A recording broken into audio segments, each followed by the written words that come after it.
Okay, so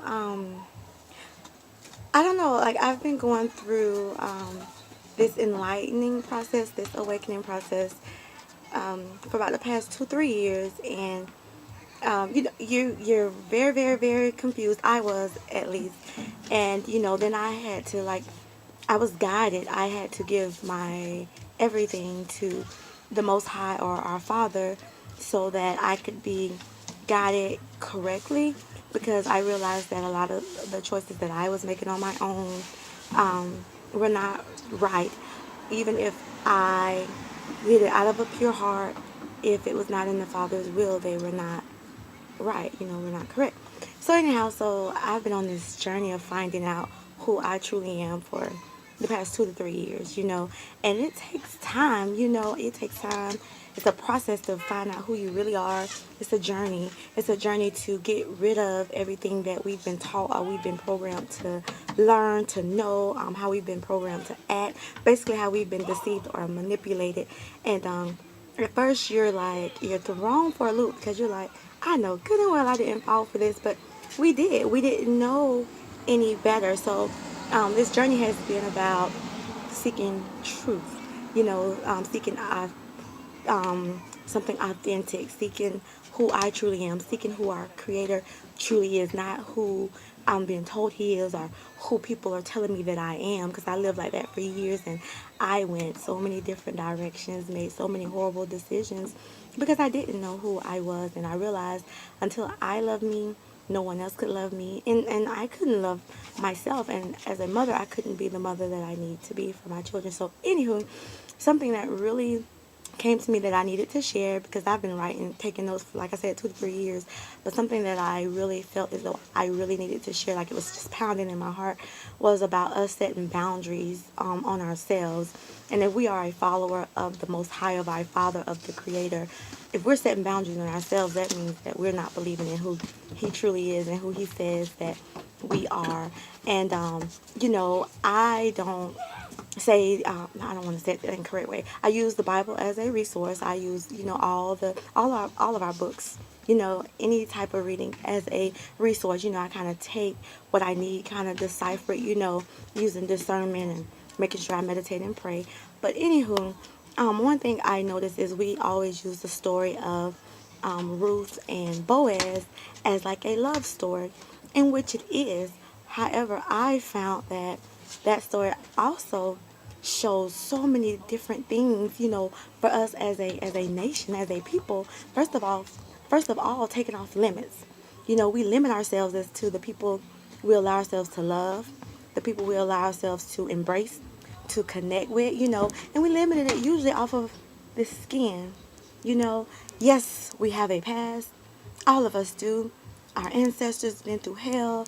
Um, many people have been through hell. We've been through hell, but it doesn't mean that we disconnect ourselves from someone because of a bad experience that someone we know, or we were close to, or we look like had, and it gets deeper than that. However, with the story of Ruth and Boaz, Ruth was a Moabite, and Boaz was what is it, he was something completely different. Hold on, give me a second. I wrote it down to pronounce it right. Ephrathite. And so was Naomi. Actually Naomi and Boaz were kin, of kindred spirits. And so anywho, Ruth left her home, being a Moab, and followed Naomi back to Bethlehem, Judah, Bethlehem, Judah, to just to show her loyalty. So not only does that story show love, it shows loyalty, and it shows us loosening restraints, breaking boundaries, breaking those chains. Sometimes we can have chains that are there, like these invisible chains that we tend to overlook, because that's not what we're taught to notice. We have to learn how to look for those things, the invisible. We have to look for the invisible. And again, that gets deeper.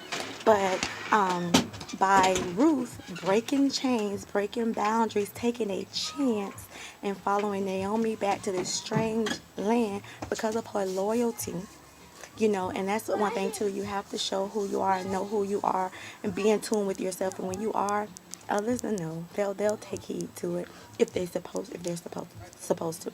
But anyhow, she followed Naomi back, her ex-mother-in-law, because her husband had passed, and then she um, ran into Boaz, and now and then they became married, and now she's like has the love of her life in her life because she started to step out of the normal life that she had been manufactured to have, that she had been manipulated to have, and now she has love. And so not only does it show love again, it shows loyalty, it shows breaking boundaries, because she was a Moabite, he was an Ephrathite, so was Naomi, but they broke those boundaries. They didn't worry about the labels. They were looking for truth. They were looking for, something authentic, something real, something genuine. And sometimes that means going outside of your boundaries, outside of the normal. And we need to do that as people. We need to learn to take chances, to step outside of what we're used to, what we're told is supposed to look like, or told we're supposed to say, and seek truth. And we need to seek truth by first seeking the person who brought forth truth, your creator, whomever you call him or her, the person who you believe in, the person that to you displays love, displays humility. And that's another thing I would like to discuss on another video. How do we display humility? How do we display love? How do we completely surrender? But for now, that's something that was really pressing on my heart to share, that we need to break chains, we need to break boundaries, we need to take off, constraints, restraints. Let those chains go. Let those labels go. Let those titles go. We have been given those to put ourselves into categories so that we'll be feeling like we can't break those, to be bound. We allow ourselves to be bound up by labels themselves. Even down to distance. Ruth moved far away and found love. So we need to let restraints go. You never know where the person that you're gonna really love, your true, your soulmate, where they truly are. They may not be in your neighborhood. They may be. I mean, I live in, Florida. They may be. Who knows? Chicago. We don't know. New York. We don't know.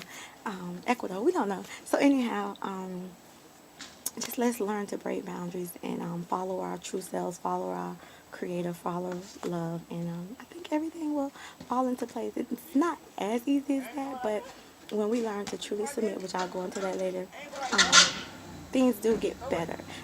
It's still a battle, but when you know that you're doing things the right way and you're being guided the right way by the right person, it makes it that much more easier to do.